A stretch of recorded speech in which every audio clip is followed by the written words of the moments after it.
করতে দেরি করি নাই, এইভাবে তোর ভিতরে আমি ঢুকাইছি।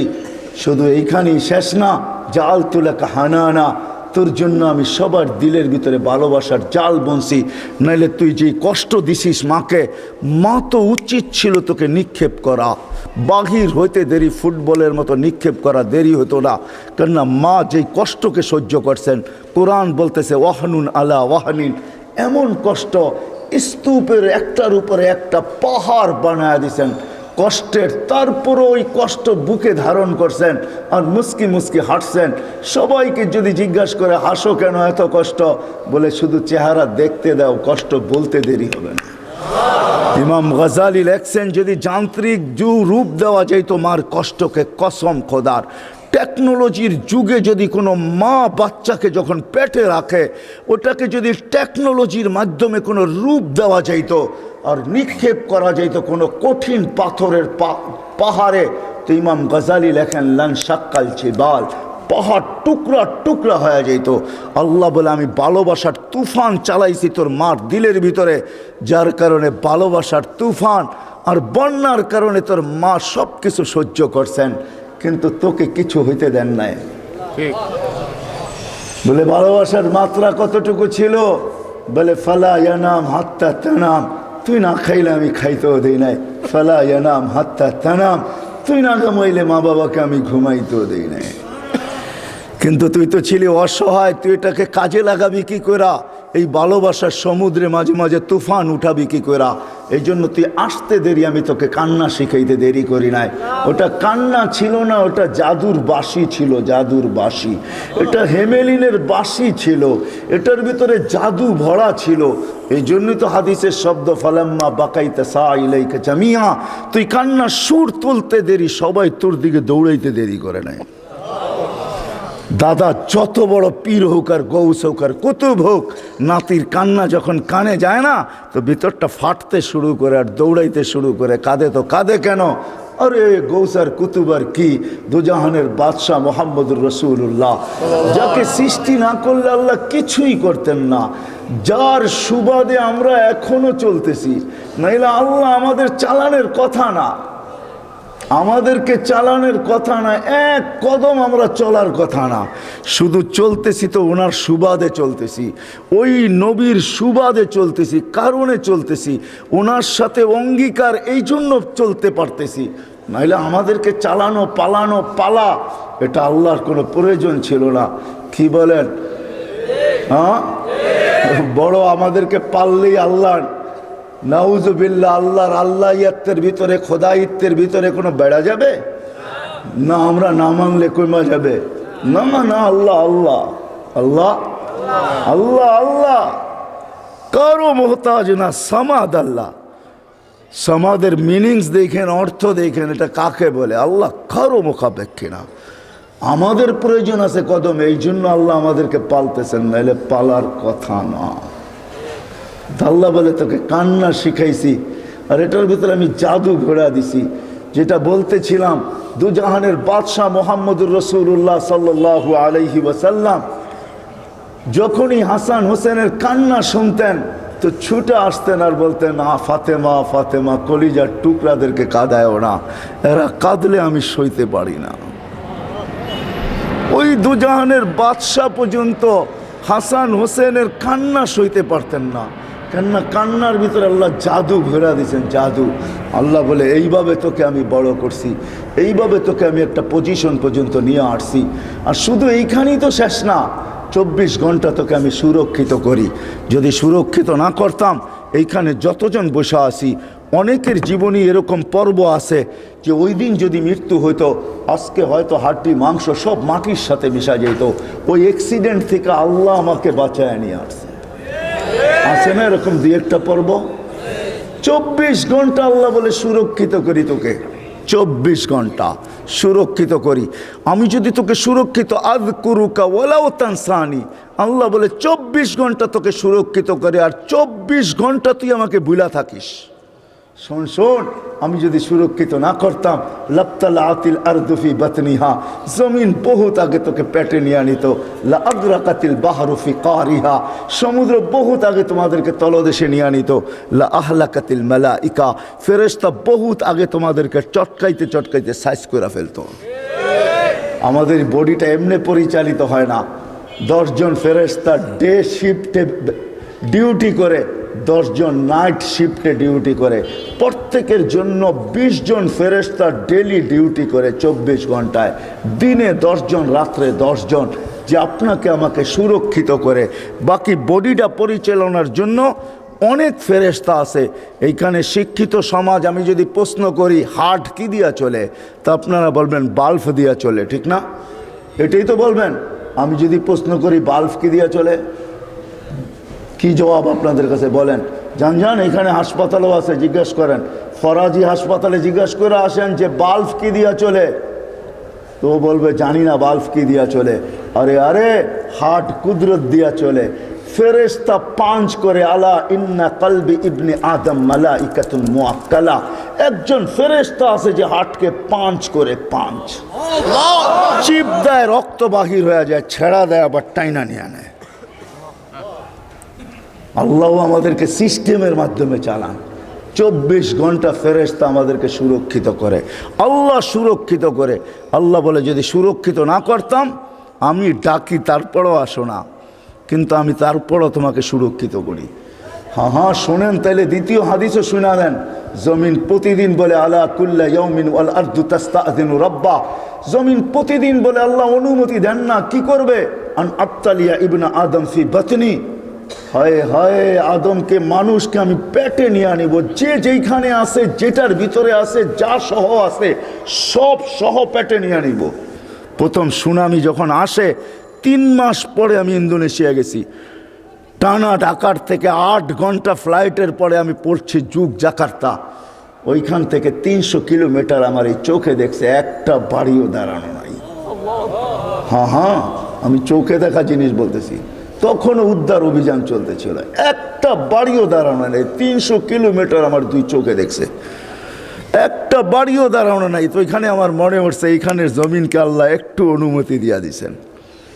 হায় হায়, 2 দিন আগেও আসছিল বাংলাদেশে ভূমিকম্প, ঠিক না? হ্যাঁ, পুরা অনুমতি আল্লাহ দেন না, এই জন্য একটু ঝটকা দিয়া চলে গেছে, সতর্কের সিগন্যাল দিয়া চলে গেছে। কিন্তু আশ্চর্যের বিষয় একটা এটাও ছিল, 300 কিলোমিটারের ভিতরে একটা মসজিদের ভিতরে একটা দাগও দেখি নাই আমি, একটা দাগ। আমি চোখে দেখা বলতেছি, শোনামুনা না।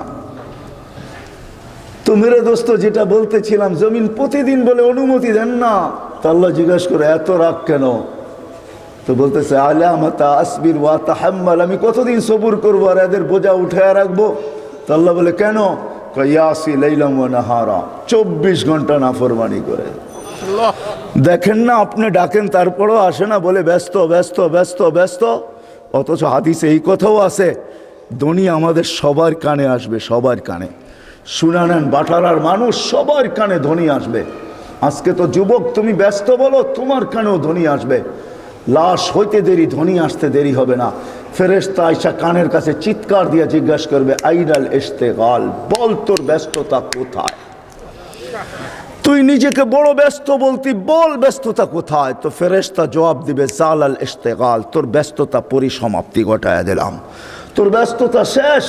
আর কোনোদিন তুইও বলবি না আমি ব্যস্ত, আর কেউ তোকে দেখবে না ব্যস্ত, আর কোনোদিন ঋণও বলবে না ব্যস্ত, কোনোদিন ব্যস্ততার শব্দটাই তোমার কাছে আসবে না। পরিসমাপ্তি ঘটায় দিলাম, তুমি ব্যস্ততা শেষ। ওয়ালাকিন বাকিয়াল ওয়াবাল, সব ঘাটি তোমার সামনে রয়ে গেছে। যদিও আল্লাহ ডাকে, জমিন বলে আল্লাহ 24 ঘন্টা নাফরমানি করে, কতদিন সবুর করব, কতদিন উঠায় রাখবো? জমিন আরেকটু শব্দ বলে, ওয়ামশি আলা যাহরি মারহা, আমার বুকে সিনা টান করা চলে। যদি মাথা নত করা চলতো তাইলেও তো মেনা নিতাম। আল্লাহ আমাকে ফাটায়া চলে, ফাটায়া।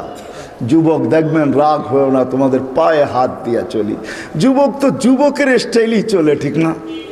হ্যাঁ, কি বলেন? তেল চালিত ঘোড়ার উপরে উঠলে তো কোনো কথাই নেই। তেল চালিত ঘোড়া চিনেন? আগের ঘোড়া ঘাস খাইতো, এখনকার ঘোড়া কিন্তু তেল খায়, তেল। তেল চালিত ঘোড়ার উপরে উঠলে তো কোনো খবরই নাই, ঠিক না? বাবুই ভিন্ন, ঠিক না? তো বলে 24 ঘন্টা নাফরমানি করে আমি কত সহ্য করব। আরো লম্বা হাদিস, আমি শর্ট করতেছি, আরো লম্বা কাহিনী জমিন শোনায়।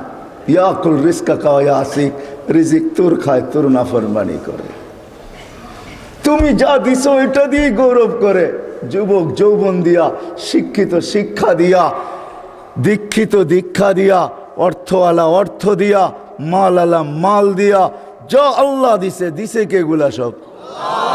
মান আগনা মান আফকার। আল্লাহ কোরআনে বলতেছে আগনা ওয়া আফকার। আল্লাহ বলে যা দেখো তোমার কাছে সব আমি দিছি। কার থেকে দেওয়া? হ্যাঁ, যদি এতটুকু রেখে দিতেন না, পারতেন না, না টেকনোলজি আল্লাহর কাছে শেষ হয়ে গেছে, মনে হয় বোঝেন নাই। মার পেটের থেকে যতটুকু আসছিলাম এতটুকু যদি থেকে যেতাম, কি করার ছিল?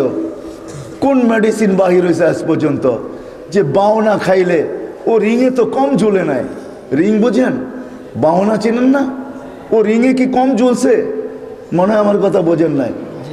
রিং লাগায় ঝুলে না লম্বা হওয়ার জন্য? ও কি কম ঝুলছে নাকি? তারপরও কি বাওনা শেষ হয়ে গেছে? আসছে কোনো মেডিসিন যে এটা খাইলে লম্বা হয়ে যাবে? আজ পর্যন্ত কোন বাওনা রিংয়ে ঝুলে লম্বা হয়েছে বলেন তো, বলেন কোথায় মেডিসিন? আল্লাহ বলে পারতাম তোকে ছোট রাখতে, না আমি তোকে বড় করছি, আমি তোকে শক্তিশালী সুঠাম করছি। জমিন বলে রিজিক তোমার খায়, তোমার নাফরমানি করে। তা আল্লাহ জিজ্ঞাসা করে নিবে তো নিবে কিভাবে? পেটে। তো জমিন জবাব দেয় আতা জাল জাল জাহারি, আমি আমার পিঠটাকে হেলায় দিব, সব পেটে নিয়ে নিব। পিঠ হেলানো বোঝেন? হ্যাঁ হ্যাঁ, ভূমিকম্প ভূমিকম্প, জমিনের পিঠেই হেলে, জমিন হেলে না, যেটার নাম ভূমিকম্প। ইন্দোনেশিয়ার ভাষায় বলে কম্পা ভূমি, ভূমি কাঁপে, ভূমি কাঁপে, পিঠটাই হেলে, হেলতে দেরি। আল্লাহ এই দেশের উপরে দয়া করছেন। আমি তো বলে বেড়াই বাংলাদেশের সাথে আল্লাহর বিশেষ একটা সম্পর্ক আছে আমি মনে করি, যার কারণে এই দেশ নড়ে চড়ে পড়ে না। কোনো কিছু হোক এই দেশে কোনো বিপর্যয় ঘটে না। আলহামদুলিল্লাহ, আবহাওয়াবিদরা 10 নম্বর মহাবিপদ সংকেতের ফেলাক পর্যন্ত উড়াইয়া দেখছে, কয়েকটা কলা গাছ পড়ছে, আর কিচ্ছু হয় না এই দেশে, ঠিক না? হ্যাঁ, অথবা দেখেন আপনি দুনিয়ার কোন দেশ 10 নম্বর মহাবিপদ সংকেত উড়াইছে আর বিপর্যয় ঘটে নাই? 6.1 আসছে, কয়েকদিন আগে পাকিস্তানে 5.6 আসছে, 32 জন মারা গেছে, এলাকাকে তাবা বানায় থুয়া গেছে, বাড়িগুলোকে দশায় থুয়া গেছে। আমাদের ঢাকা শহরে 7.8 পর্যন্ত আসছে 3-4 বছর আগে, 31st নাইটের পরের দিন কোনো বিপর্যয় ঘটে নাই। এগুলো আমাকে প্রমাণ দেয় এই দেশের সাথে আল্লাহর বিশাল একটা সম্পর্ক মনে হয় আছে, যার কারণে নড়ে চড়ে এটা পড়ে না, আর ইনশাল্লাহ পড়বেও না। এই জন্য আমি শেষ জায়গায় চলে আসছি, 12টা 4 বাজতে চলছে। মেরে দোস্ত এখানে থাকা যাবে না, নিয়ে আসছেন উনি, নিয়ে যাবেন উনি, ওনার কাছে চলে যেতে হবে, আল্লাহর কাছে চলে যেতে হবে, এইখানে থাকা যাবে না। কিন্তু নিজেকে গোড়া নিয়ে যেতে হবে। যে গোড়া নিয়ে যাবে নিজেকে, যেমন আল্লাহ চান, যেমন আল্লাহ রসুল চান, তখন আর আল্লাহ বর্ণ দেখবে না, তখন আর আল্লাহ ভাষা দেখবে না, তখন আর আল্লাহ দেশ দেখবে না, তখন আর আল্লাহ বংশ দেখবে না, তখন আর আল্লাহ সোসাইটি দেখবে না, দুনিয়ার কোনো জিনিস আল্লাহ দেখবে না। যে নিজেকে গোড়া নিয়ে যাবে, নারী গড়বে, পুরুষ গড়বে, যুবক গড়বে, বৃদ্ধ গড়বে, এমনকি গরিবও যদি নিজেকে গোড়া নিয়ে যায় তো আল্লাহ রসুলের দোয়া তার সাথে আছে। আল্লাহর রসুল, আমরা এখানে যারা বসে আছি সবাই তো দোয়ার ভিতরে বলি আল্লাহ কিয়ামতের দিন নবীর সাথে উঠায়েন, ঠিক না? কিন্তু নবীজি তো আজ পর্যন্ত কোনো দিন বললো না যে আমার সাহাবীদের সাথে আমাকে উঠায়েন, উলামাদের সাথে আমাকে উঠায়েন, গৌসের সাথে উঠায়েন, কুতুবের সাথে উঠায়েন। আল্লাহর নবী তো বলে ওই গরিবদের সাথে উঠায়েন যে জীবনটা গোড়া নিয়ে আসছে। আল্লাহুম্মা হশুরনি ফি জুমরাতিল মাসাকিন, কারণ এটাই যে গোড়া নিয়ে যাবে মেরে দোস্ত সে আল্লাহর কাছে পরিচয় পরিচিতি পাবে। চাই দুনিয়ার হতবাগা গরিব হোক, তাতে কিছু আসে যায় না। এই জন্য দুনিয়ার আধিপত্য হাজারো মানুষের হাতে হতে পারে, হাজারো শ্রেণীর হাতে হতে পারে, কিন্তু কিয়ামতের আধিপত্য কিন্তু গরিবদের হাতে, আর কারো হাতে না। এই জন্যই আল্লাহ রসুল গরিবদের সাথে উঠতে চাইতেছেন, কেননা গরিবরা কবর থেকে উঠবে, ফেরেশতারা কানে কানে বলবে ইনতালিকু ইলাল জান্নাতি বিগাইরি হিসাব ওয়ালা কিতাব, তোমাদের হিসাবও নাই কিতাবও নাই, সিধা জান্নাতে চলো। ওরা বলবে কিয়ামতের মাঠ, বলে ওইখানে তোমাদের কোনো প্রয়োজন নাই, চলো তো সিধা চলো। বরং এক রেওয়ায়তে এটাও আছে, বলে ওইখানে গেলে বিপদও হবে। আবার আরেক রেওয়ায়তে আছে কিয়ামতের মাঠে যাবে গরিবরা সত্য, ফেরেশতারা যখন হিসাবের কথা বলবে তো সব গরিব বেকা হয়ে বসবে, রংবাজের মতো স্টাইল দেখাবে, আর ফেরেশতাদের চোখে আঙ্গুল দিয়ে বলবে আইয়ু হিসাবিল্লাহ না, ওই আমবাবার কি হিসাব রে, ওই কি হিসাব। কথন চলতে থাকবে, আল্লাহ জিজ্ঞেস করবে মানহুম ওমা ইয়াকুলুন, এরা কারা, কি বলে, বলবে আল্লাহ সব ভিক্ষুকের দল, হিসাব দিতে রাজি না। তা আল্লাহ বলবে কেন দিবে না, জিজ্ঞেস করো ভদ্র ভাষায়।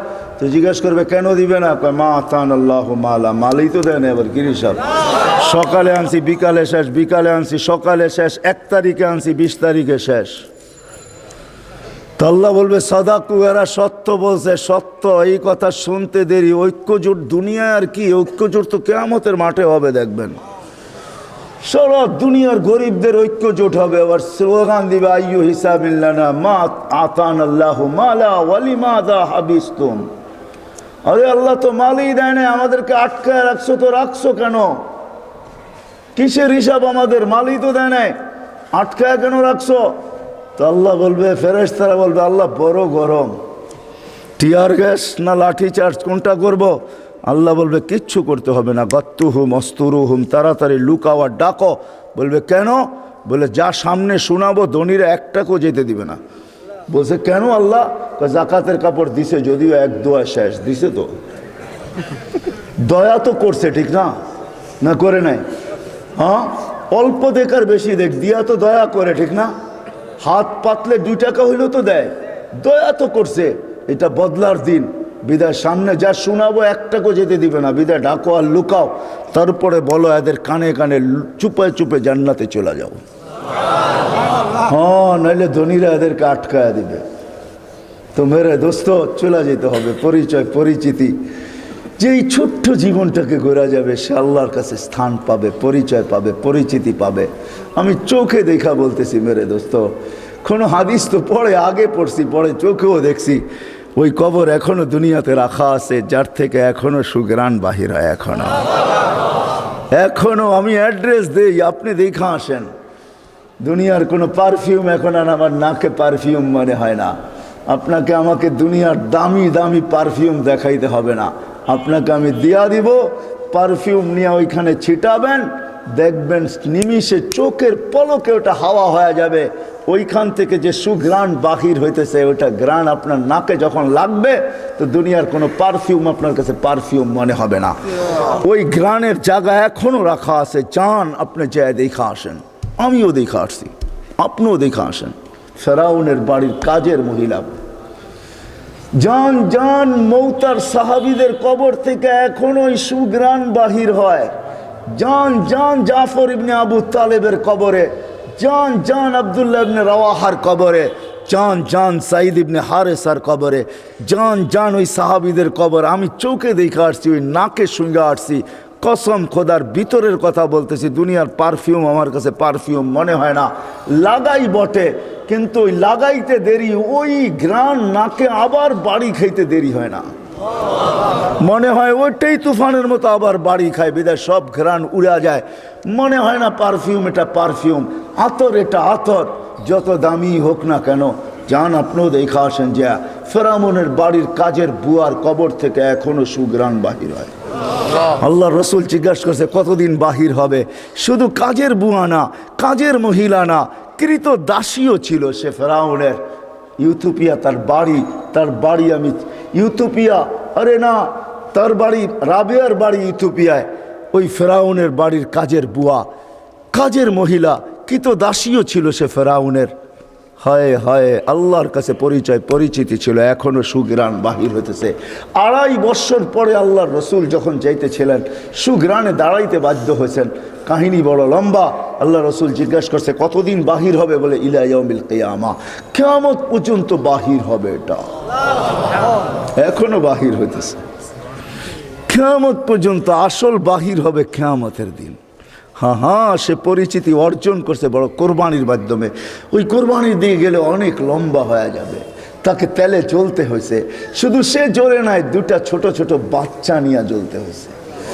সে ফেরাউনকে স্বীকৃতি দেয় নাই, আনা রব্বুকুমুল আলা বইলা স্বীকৃতি দেয় নাই। তো ফেরাউন তার বাচ্চাদেরকে আগে কড়ার ভিতরে ঢালছে, জ্বলন্ত তেলের ভিতরে দুধের শিশুকে আগে ঢালছে। রু উঠা যখন উপরে যাইতেছিল, বাচ্চার রু মাকে সান্ত্বনা দিতেছিল, চিৎকার দিতে দিতে, উম্মি লা তাখাফি, মা ফেরাউন সামনে বিদায়, ভয় পাইস না, ওয়ালা তাহজানি, আমার বিচ্ছেদে দুঃখিত হইস না, ফা ইন্নাকি আলাল হক, তুই হকের উপরে আছিস, সানাজমাউ ফিল জান্নাতি ইনশাআল্লাহ, মা সবুর কর, একটু পরেই জান্নাতে আমাদের মিলন হবে। দ্বিতীয় মেয়ে ছিল, তাকেও ঢেলা দিছে। মা তো মাই হয়, চোখের পানি ধরে রাখতে পারেন নাই, একটু পর পর উপরে দেখতেন, হাত উঠাইতেন, ঠোঁট নাড়ায় কি বলতেন সেই জানে। ফেরাউন বলছে এরকম করিস কেন, হাত কেন উপরে উঠে, চোখের পানি কেন ঝরে, ঠোঁট নাড়ায় কি বলতেছিস আর কাকে বলতেছিস, আমাকে মাইনা নিলেই তো পারিস। বলে কখনো না, ওই আল্লাহকে বলতেছি। এরকম কুটি ফেরাউন নারাজ হয়, আমার কিছু আসে যায় না, তুই নারাজ হইস না, তাইলে সব হারায় যাবে, আমার দুনিয়াও যাবে, আখেরাতও যাবে, সব পরিচয় হারায় যাবে। আল্লাহ গরিব দেখেন না মেরে দোস্ত। বেলাল রাদিয়াল্লাহু তাআলার বাড়ি আমি 6 বারে